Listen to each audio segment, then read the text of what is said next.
More than 50 years ago, humans last walked on the surface of the moon during the Apollo missions. Since then, we've explored space with telescopes, satellites, and rovers, but we haven't sent astronauts back to our closest cosmic neighbor. That is about to change with NASA's Artemis Program, a bold mission to return humans to the moon and build a foundation for future exploration, including the dream of reaching Mars. Today, let's dive into what Artemis is, why it matters, and how it's shaping the future of space travel.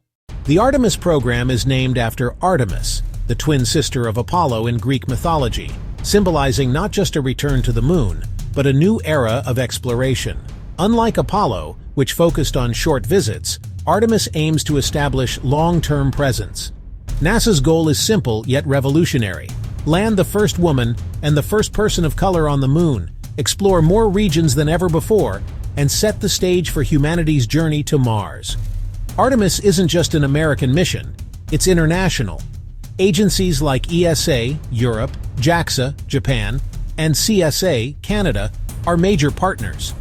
Together, they're building spacecraft, space stations, and technologies that will redefine what humans can achieve beyond Earth. Artemis is not a single mission, it's a series.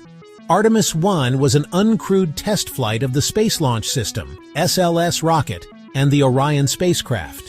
In late 2022, Orion orbited the moon and safely returned to Earth, proving the systems are ready for astronauts. Artemis II, scheduled for the mid-2020s, will be the first crewed mission. 4 astronauts will orbit the moon, testing life support and preparing for the landing phase. Artemis III is the big one.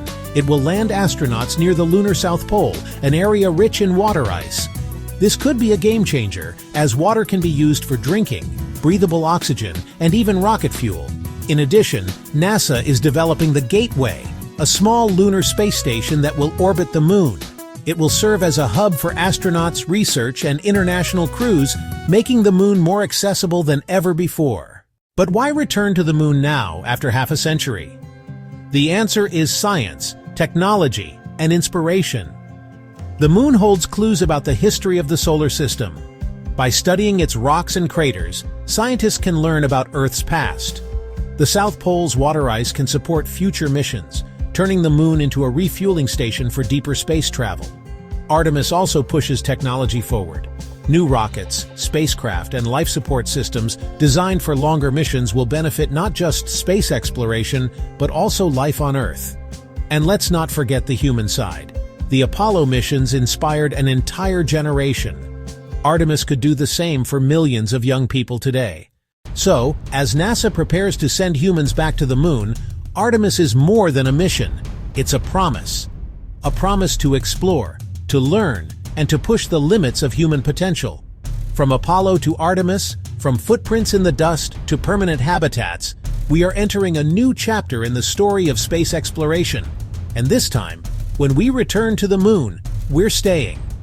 Would you want to live on the moon one day? Tell me in the comments, and don't forget to like and subscribe for more cosmic journeys.